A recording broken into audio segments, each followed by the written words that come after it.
খবর সংযোগের আন্তর্জাতিক অঙ্গনের আপডেট নিউজ নিয়ে হাজির হলাম আমি কাজল হায়দার। চলুন দর্শক দেখে নেওয়া যাক ওয়ার্ল্ড মিডিয়ায় কি নিউজ সংবাদ শিরোনামে রয়েছে। রকেট ইঞ্জিন নির্মাণে নতুন ডাক পুতিনের। রাশিয়ার প্রেসিডেন্ট ভ্লাদিমির পুতিন মহাকাশযান উৎক্ষেপণের জন্য আধুনিক রকেট ইঞ্জিন তৈরির ডাক দিয়েছেন।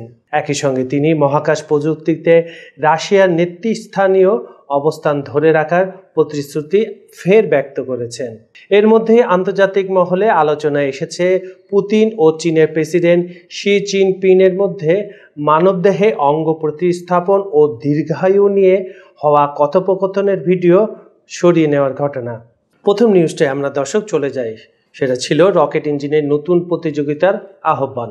চীন সফর শেষে ও রাশিয়ার দূরের শহর ভ্লাদিভস্tok ঘুরে দক্ষিণাঞ্চলীয় সামারা শহরে যান পুতিন, যেখানে শিল্প বিশেষজ্ঞদের সঙ্গে বৈঠক করে তিনি কুজনেটসভ ডিজাইন ব্যুরোর উড়োজাহাজ ইঞ্জিন উৎপাদন কারখানা পরিদর্শন করেন।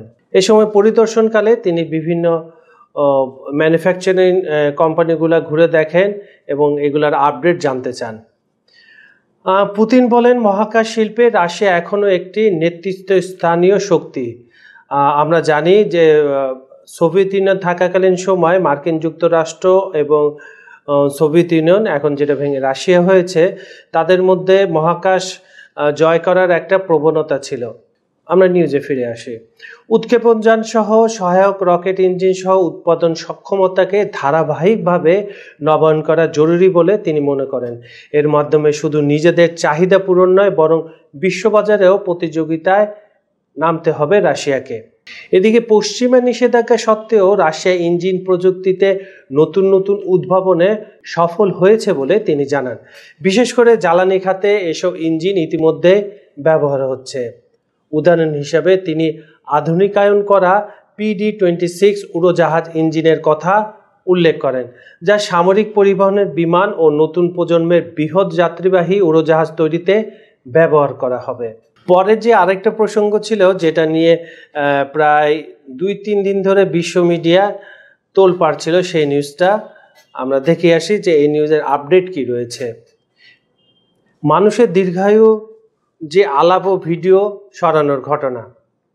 এদিকে চীনের রাজধানী বেইজিংয়ে আয়োজিত দ্বিতীয় বিশ্বযুদ্ধ পরবর্তী জাপানের আত্মসমর্পণের 80 বছর পূর্তি উপলক্ষে আয়োজিত সামরিক কুচকাওয়াজে পুতিন ও শি জিনপিংয়ের মধ্যকার এক কথোপকথন আন্তর্জাতিক সংবাদ মাধ্যমে ব্যাপক আলোড়ন তুলে। আমরা জানি গত সপ্তাহের বুধবার তিয়েনআনমেন স্কোয়ারে হাঁটতে তাদের আলোচনায় উঠে আসে মানবদেহে অঙ্গ প্রতিস্থাপন ও মানুষের গড়ায়ু 150 বছর পর্যন্ত কিভাবে দীর্ঘ করা যায়।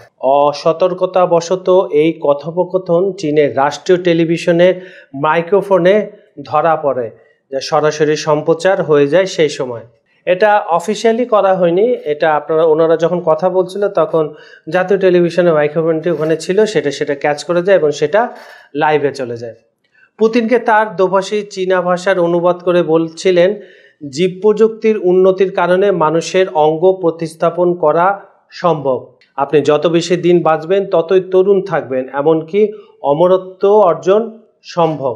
জবাবে শি জিনপিং মন্তব্য করেন, কেউ ভবিষ্যৎবাণী করছেন এই শতাব্দীতে মানুষ 150 বছর বাড়তে পারে, যেখানে আমরা সাধারণত 60 থেকে 70 বছর বাঁচি। এই ভিডিও ফুটেজ রাষ্ট্রীয় টিভি থেকে লাইসেন্সকৃতভাবে সংগ্রহ করে রয়টার্স সম্পাদনা করে 4 মিনিটের একটি প্রতিবেদন তৈরি করে। সেটি 1000-এরও বেশি আন্তর্জাতিক গণমাধ্যমকে সরবরাহ করা হয়ে গিয়েছে। রয়টার্সের ভিডিও প্রত্যাহার।